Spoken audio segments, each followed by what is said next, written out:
Hi, Pastor Nathan Decker with your hashtag Better Together devotion for today. And this week I've been focused on kind of changing our understanding and changing our narrative, shifting it away from the fear of the end times or something like that, but showing that the biblical narrative and the biblical story that God presents to us is one that is filled with hope and good things as we look to the future rather than the negative.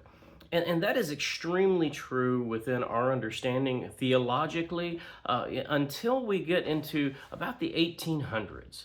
You see, in church history, there are moments and times when something occurs outside of the church that really does affect the church inside.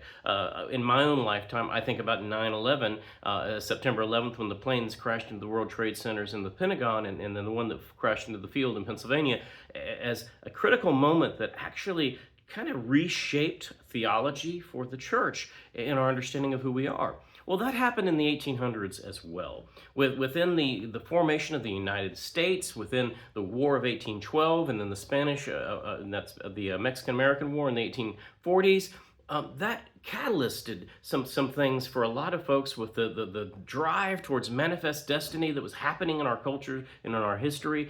And it created this urgency, this sense of the end is near. In fact, there were many folks that began in this period of history for church historians. There are many groups that come up that are called millennialist groups because there was a new theology.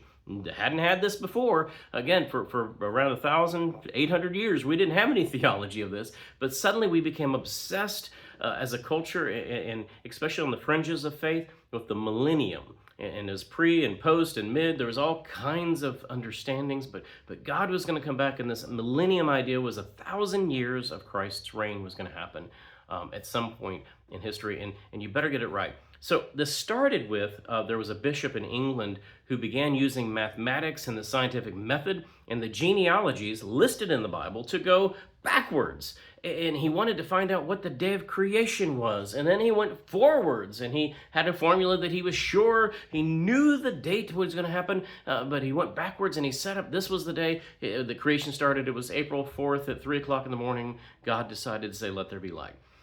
There's a big problem here, though, because our calendar, our understanding of time, is nothing more than a ruler or a yardstick that's measuring something that has happened and that is going to happen. It's our understanding.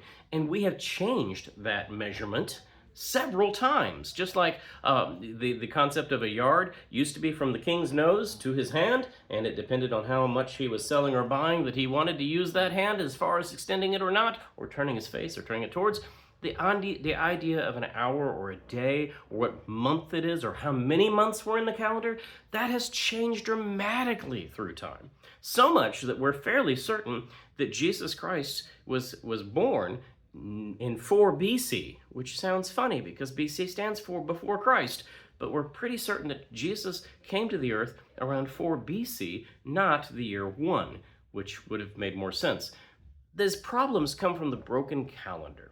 And the broken calendar is the Gregorian and the Julian. There was a time when we didn't have the months of August and July, but only had 10 months. There's all kinds of things to say here. In fact, if you want to have some fun, go look up the history of April Fool's Day in France. The reality is the reason we have April Fool's Day is because the French, some of them at least, didn't want to change New Year's Day. New Year's Day was always that day, and some people didn't want it to be changed 4 months earlier. Thus, we had some fools. It's kind of a cool history. But there's also some fools within our understanding of the biblical text and the end times. There was a guy, Miller was his name, who decided that he would go forward with the date. And he started saying, the end of the world's going to happen on this day. And he gathered in a revival a bunch of folks, and they stood on rooftops and they waited, and nothing happened. There were some other folks who did this. He changed the days. He went back and changed his formulas. Yeah, every now and then someone comes out and says, we're in the end times. We're in the last of the last days. That's one of my favorite phrases I've heard recently. Jesus told us that no one knows. And in our arrogance, we strive to find out or strive to, with fear, collect people through this idea of the end times or a millennium. It would be better for us to focus on the here, the now. There are so many things that need our help. Matthew's Gospel, chapter 24, institutes this idea that we are called to care for the naked, to be there for the sick, to be there for the imprisoned, to feed the hungry, the clothe, and to give water to those who are thirsty. There are so many things that we could use our time and our energy for here today that literally Jesus told us to pay attention to. And instead, so many times, we're arguing and talking about when is Jesus coming back. Focus on what matters. Focus on Christ's hope and love and less on the fear, and you'll be better together. Amen.